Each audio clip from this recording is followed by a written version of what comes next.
Hey everybody. Welcome, Michael. Welcome Hello, everybody. hello. It's great to happy Cinco de Mayo, May 5th, or Cinco de Python.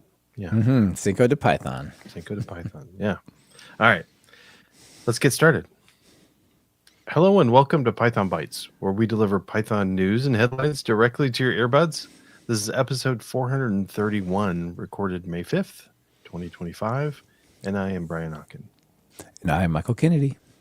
And this episode is sponsored by NordLayer. Listen to their spot later in the show.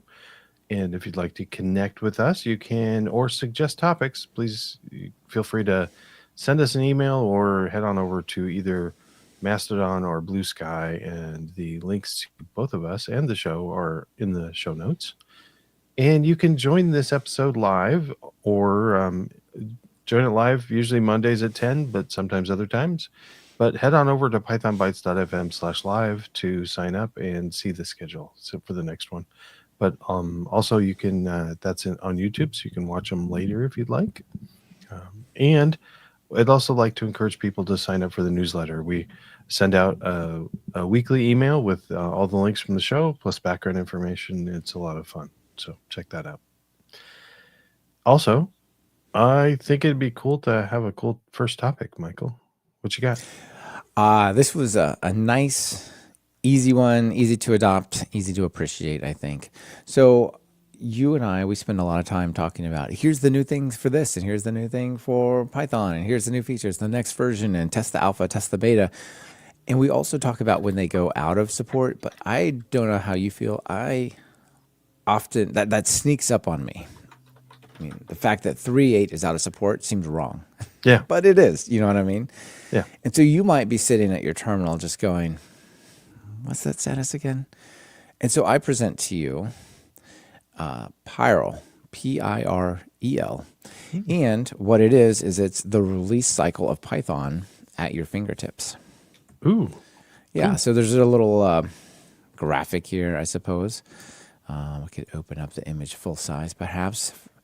And you just type whatever, doesn't matter how you have Python active, if it's the system one or if it's a virtual environment one, you can write Pyrel check and it'll give you a nice summary of what's going on here. It can say you're using Python 3.13, which is actively maintained, and it will be this good for this long. You can say Pyrel list, and it'll give you a list of all of the last 10 or so versions, when they came and when they went. So it's pretty cool. I mean, that's more or less what it does, but it tells you that you can get, go get a new Python version if yours is getting older. And the status as well. Is it still getting feature updates? Is it in bug fix level? Is it security fixes? Or is it YOLO? I just can't be bothered. Out of. Anyway, that's what this is. What do you think? I think that's pretty fun. Yeah. Also, yeah, neat. Yeah, and it uses the rocket emoji, which will make a reappearance, right? Yeah, I do like the rocket emoji. Mm-hmm, indeed. So there's a little bit else you can do with it, though it does not particularly interest me as a tool, nonetheless. So you can also type Pyrel guess, and it will do things like give you various trivia about the release history of Python. So, for example, it might ask, when was Python 3.11 released? Or who is the release manager for 3.6? And it gives you a multi-choice select, and you can pick, and it'll tell you if you're right or wrong. So if you like Python release history and seeing the details, you can do that. But I think the Pyrel list and the Pyrel check is pretty cool. Yeah, I like it. Neat. Mm-hmm. Yeah, that's it. All right. Well, I want to cover something that we've covered before, kind of. Ooh, so, back to the future. Back to we're going to go back in time. This is episode 123. When was that? That was like in May 26, 2019. We recorded it, and it came out on the 29th. But Brian, we had no idea. Things were different back then. 2019. 2019, different world. But one of the things that started in that was when we announced, well, we didn't announce it, but we covered it on the show way back in 2019, the introduction to FastAPI. So we talked about it. This new cool web framework called FastAPI. Well, FastAPI has been growing, and it's now the #1 web framework, not just across Python, but in across everything. So it's been an incredible thing to watch. Some great work out there. Well, today, Sebastian Ramirez, the dude that created FastAPI in the first place, he announced that he is forming FastAPI Labs, a new company, and that the FastAPI Labs is a new company, and they're building FastAPI Cloud. So we're going to take a look. What does this mean? It kind of means that you just get to build your if you do this, the promise is you build a FastAPI application, and you can just deploy it with FastAPI deploy, just a single line, and then they'll host it on their like a subdomain of the FastAPI Cloud.dev. So kind of interesting. I'm intrigued, so I've definitely joined the wait list. There is an announcement blog post by the same team behind FastAPI. So this is kind of been incredible. He's built FastAPI up, and it's not just Sebastian now. There's other people working on it. It's built on top of Pydantic and a couple of cool things that I can't remember. But the team is there's the blog post talks about the problems of deploying to the cloud. Now there is documentation on the FastAPI, and we've often commented that the FastAPI documentation is excellent. They've done a great job with documentation, but it is not trivial to really deploy anything anymore, aside from maybe a static site. But you have to get concerned with a lot of stuff, especially if you start growing with security. And so they are looking at that security bit. So it's so far it looks like Patrick Armino, Alejandro Sanchez, Sophie Van Landengem, sorry, and Sebastian, and probably more. I'm not sure if that's part of the team or if that's just anyway. They might be. I don't know how many people are in the company right now, but he's promising to keep FastAPI open source, and to also the interesting in in this is that he doesn't want to have vendor lock-in. So whatever processes they build up, it won't make it so that you're stuck with FastAPI without having with their hosting. So essentially, this is hosting for FastAPI. So kind of neat. Yeah, congratulations, Sebastian and crew. That's awesome. Yeah. Yeah, it is a hassle to deploy things. And presumably, these folks know the best way to host FastAPI. FastAPI might be tuned for the infrastructure that they choose over time.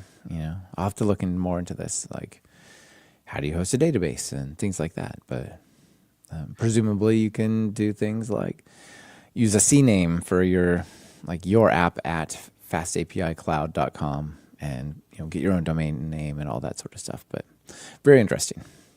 Yeah, it is. Also, interestingly, that was the first thing I thought is like, well, I probably don't want to use their domain, but for an API endpoint for some internal tools and stuff, I might not care. So I think some people. That's a good point. Yeah, you would care a whole lot less, right, if it's just an API and it's not like your landing page or whatever. Yeah. Yeah. Mm-hmm. Anyway, cool stuff. Absolutely. Well, what else is cool, Brian? What? NordLayer. Let me tell everyone about our sponsor, NordLayer, here.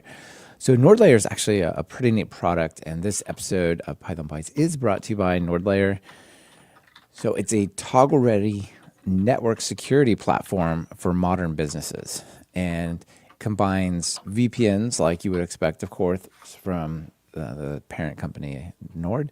However, it's also access control, threat protection, visibility into what's happening in case you spot some sort of malware. All of those in one easy-to-use platform. There's no hardware, no complex setup, just secure connections and full control in less than 10 minutes.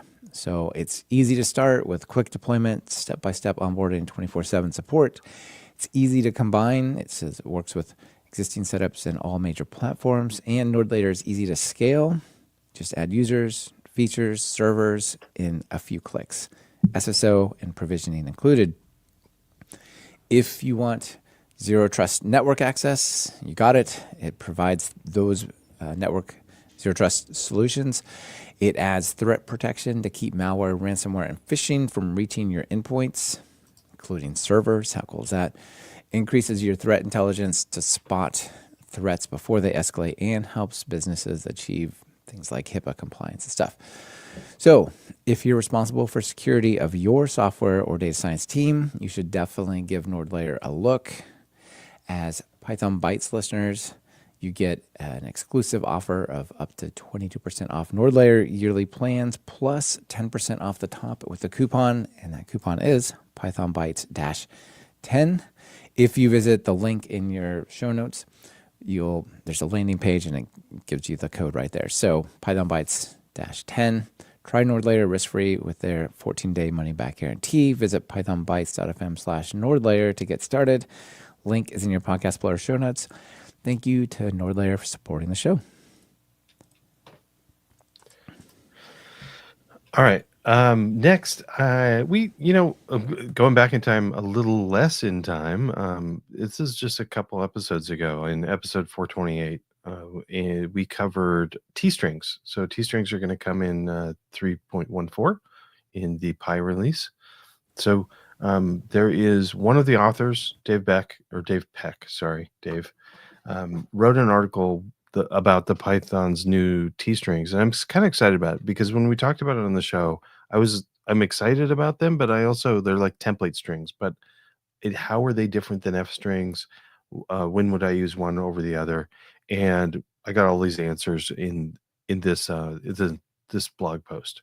So he talks about what's the big idea of T-strings, and interestingly enough, we've loved F strings so much that they're used inappropriately, and I didn't really realize that there's security problems. So there's like he comments on using F strings to take user data, user input, and fill in like maybe a SQL statement. Don't do that. You want to clean your user input first, but so people have been using it, and or possibly to use it to generate a web page. So you've got a possibility of somebody inserting cross-site scripting or other bad things that you don't expect by just sticking user data into HTML. So misusing F strings is one of the reasons why T strings were kind of a cool thing.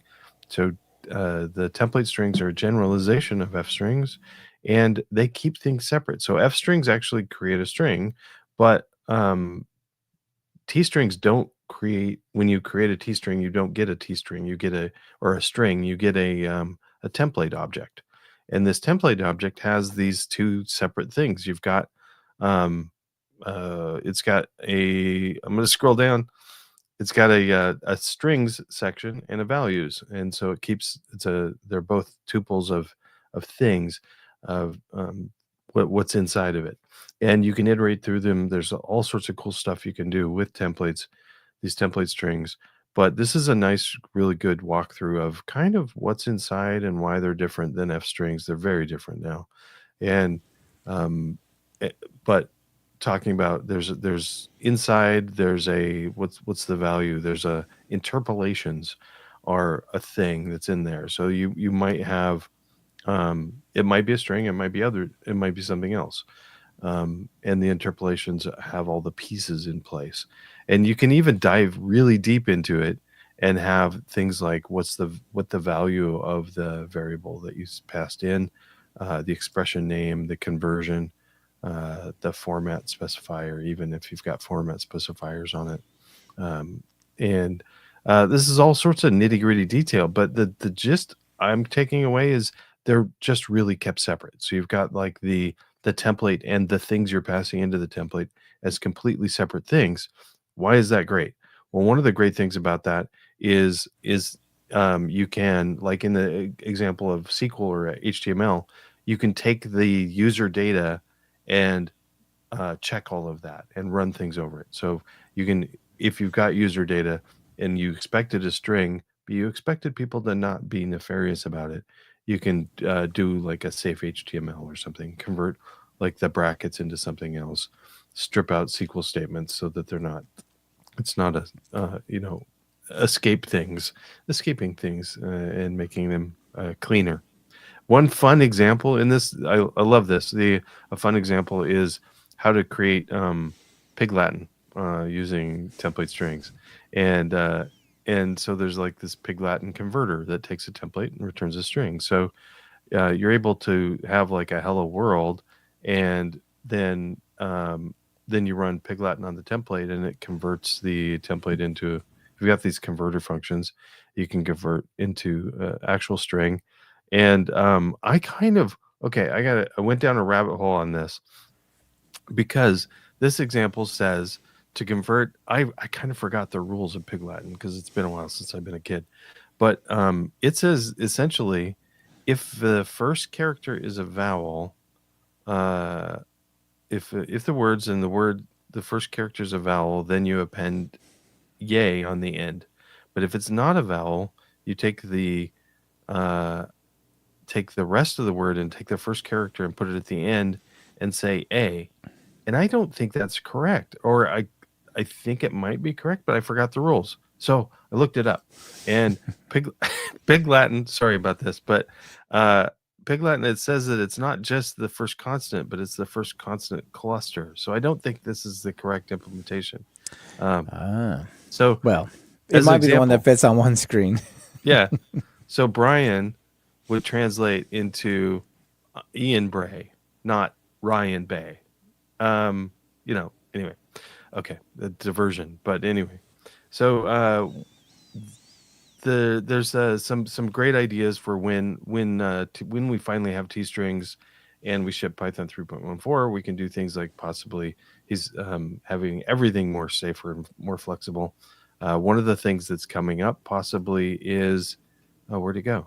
787. So there's a proposal for safer subprocess usage with like Schlecks and subpros, which I love Schlecks, but you could use if those could be implemented with T strings, they'd be a lot safer. So there are some security vulnerabilities in these things. So it could simplify the implementation. Right. You don't want to ampersand, do other thing as part of your command, right? Yeah. So having a lot of things that to take user input and create other things, having them use T strings and having like some quick safe conversions instead of having to convert user data ahead of time, you can just grab the user data and stick it in a template string, and then later in your pipeline, clean up the user data. Those are pretty cool things. So there's also some attribute things you can. There's other ways you can, since they're separate all the way until you do the conversion. You can do like some cool attribute things that he covers in the article too. So anyway, Yeah, looks like a great article. Thanks, Dave. Right. I'm going to have Paul Everett on Talk Python, not this week, next week, to talk about T strings. So, perfect. Yeah, we're going to be diving into it some more. Yeah, it should be fun. Nice. Indeed. Let's go back to the terminal. And this one I think is also pretty interesting, especially if you're learning the terminal or you're just like, well, how do I do that again? Zev. Have you heard of Zev? No. It's a simple CLI tool that helps you remember terminal commands. So if you're sitting here and you're like, I don't really know what I'm doing with this stuff, I can type Zev and it says, what do you want to do? It says, show all files in this directory with human readable sizes. And it says, okay, great. Here are a couple of things you could do. And it gives you a select list like ls-lh, or I think it was find is one of the options. But basically, it gives you a bunch of options to do those types of things. And off it goes. Pretty cool, right? Yeah. Yeah. So this project runs on top of LLM APIs like OpenAI, Google Gemini, or local olama. So basically, it sends that command over, and then it looks at all the responses. But it probably does a bunch of work to format it for you. But more importantly, it puts it right there in your terminal where you can just select the answer and hit enter. You don't have to go to chat, copy it, move it back over, run it, like that sort of round tripping. Yeah. Okay. Yeah, so suggestions that you might use are like show all running Python processes, find all Python files modified in the last 24 hours, show disk usage for the current directory, check if google.com is reachable, et cetera, et cetera. So, yeah, pretty neat. It does say everything's generated by LLMs, so careful, because you know how it goes, right? It could be delete all files like this in this directory, and the in this directory part gets forgotten. rm-rf star, okay. /star. Anyway, super simple, but you set up an LLM provider. I recently wrote a really cool utility, simple tool that I use that I'm thinking of making public somehow, but I also don't need another thing to babysit.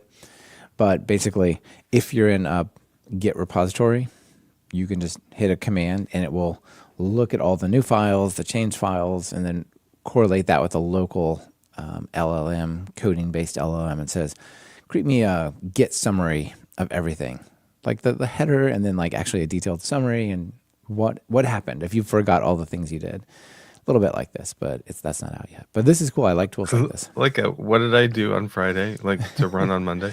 Yeah, exactly. You could totally do it. And it says, and here it improves it in this way. You're like, oh gosh, I did improve it in that way. Look at it go. Aren't I smart? And before we carry on, looping back to your topic, the T-strings, Henry Schreiner writes, I've been wondering if this could be supported in the logging module. Since it's an actual type, it could be detected. Yeah, that would be cool, right? Maybe have a slightly different output with more information about the parts of the string. Yeah. Yeah. Indeed. All right. Well, we're back to extras. I really should have put up. So one of the things I didn't cover about the T-strings. We'll get to my extra first or second, but in the T-string article, there is a link to a whole bunch of examples of other non-silly examples of T-strings. He does Pig Latin in the article, but there's a bunch of others too, and one of them is a treatment of logging with T-strings. So check that out. My extra really is I kind of went speaking of rabbit holes. Found out Monty Python and the Holy Grail turns 50 this year. So 50 years ago, Monty Python. I can't believe that.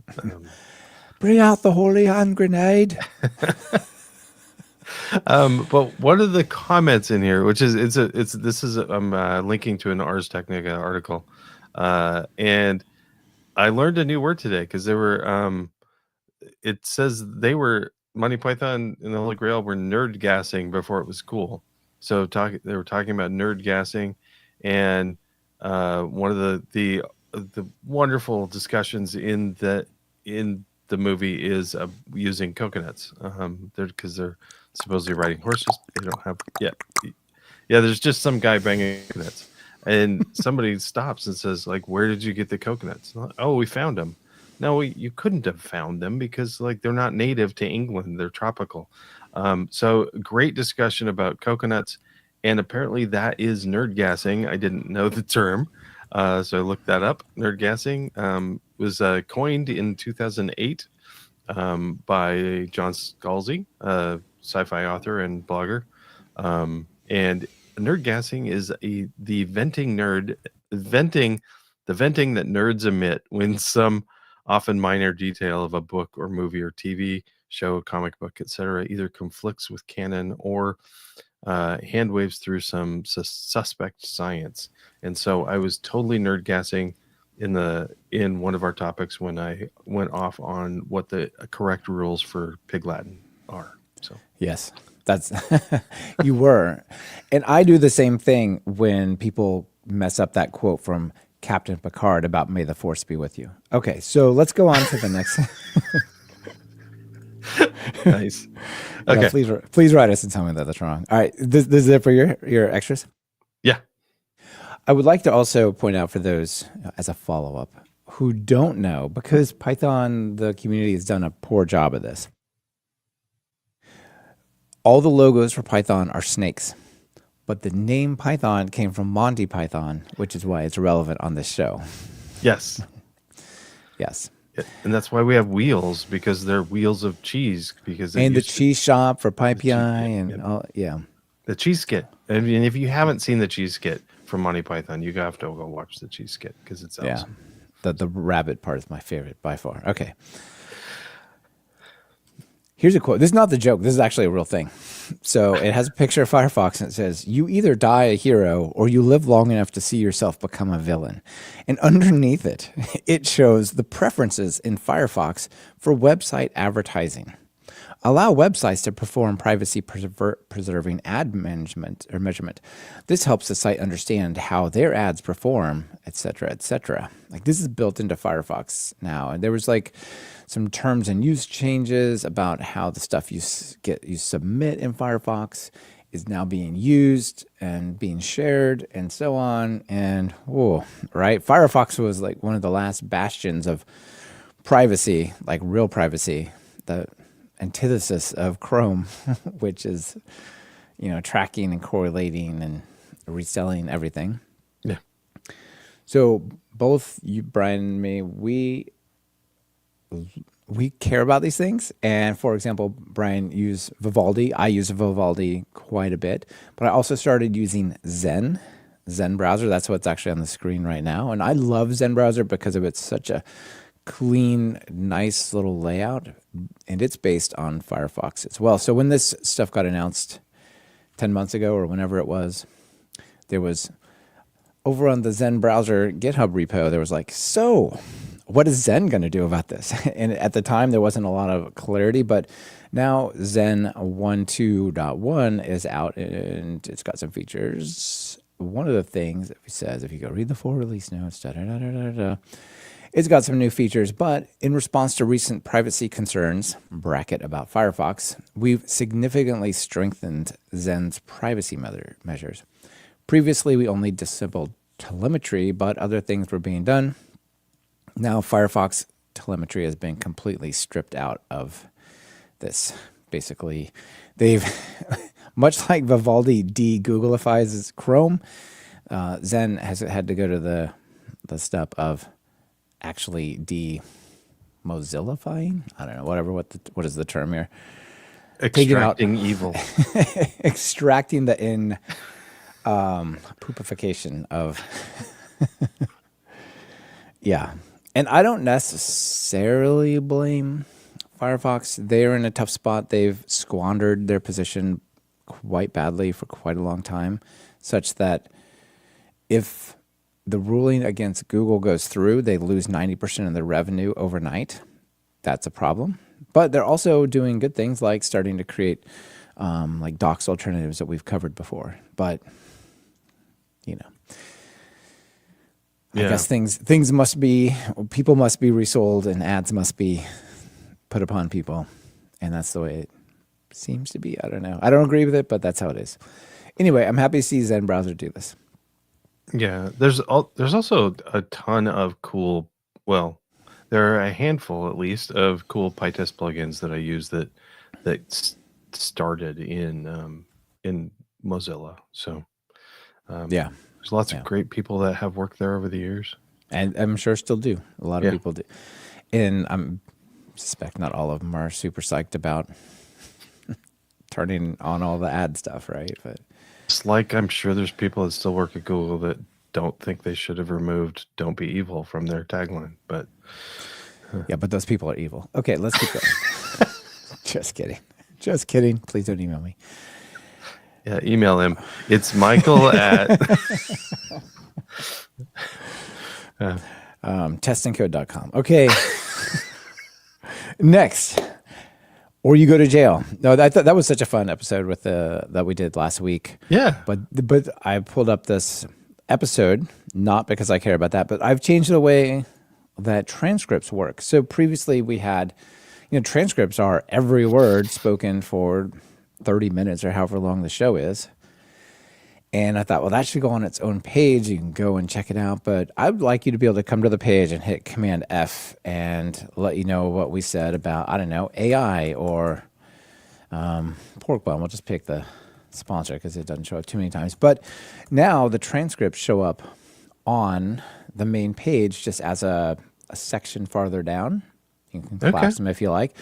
But it lets you click on the time link anywhere and play it back as you go. So if you find something in the transcript and you're like, I just want to hear it, you just click right there and boom, off it goes. Put tons of effort into making these transcripts accurate and good. They're not perfect. Please, again, don't email me and say there is a imperfection I've discovered. You were wrong. But we make a lot of effort to say things like PyPI are spelled correctly and other words are correct in here so that when you search for them, they show up. It also powers our search engine that you can just search and like even add to your browser that we've talked about before. But transcripts are slightly better and the pages are slightly more useful. So visit the website. Yeah, and that that helps all the helps us track every part of your life because we don't do that. We need just one cookie to get it started. No, just kidding. We have no cookies. Okay, that's it for my extras. Joke. Yeah. This is a re-envisioning of an old joke. I think it's pretty good. There's this person running a China shop, and there's a big sign that says China shop, and then above it, my code base. And there's a character here holding a giant, angry-looking bull by a nose ring. And the person holding it says, mind my friend comes in with me? And the bull is labeled cursor. Welcome to the era of AI, huh? Just add that one feature. Sure, we only need 27 changes. You don't mind if we do we? Interesting. That's funny. So why is this a flashback? This joke actually comes from, this is the original one from when George W. Bush was president in the U.S. and the China shop was not Codebase. The China shop was Social Security. Okay. Yeah, something like that. I don't know. Somewhere down here in this thread, people talk about stuff. I don't know. Anyway, I think it's a pretty appropriate joke. It's pretty good. Yeah. Yeah, it's funny. Good find. Yeah, indeed. All right, well, that's what I had for our joke. Not absolutely hilarious, but amusing, I think. If you want hilarious, you got to go back to episode 430 last week. Yeah. And if you haven't listened to that, you have to watch that video because it's excellent. That's right. So yeah, that's definitely. Right. Or you go to jail. Or you go Please. to jail. Listen to it, or you go to jail. So, well, once again, wonderful episode. Thanks everybody for listening, and we'll see everybody next week.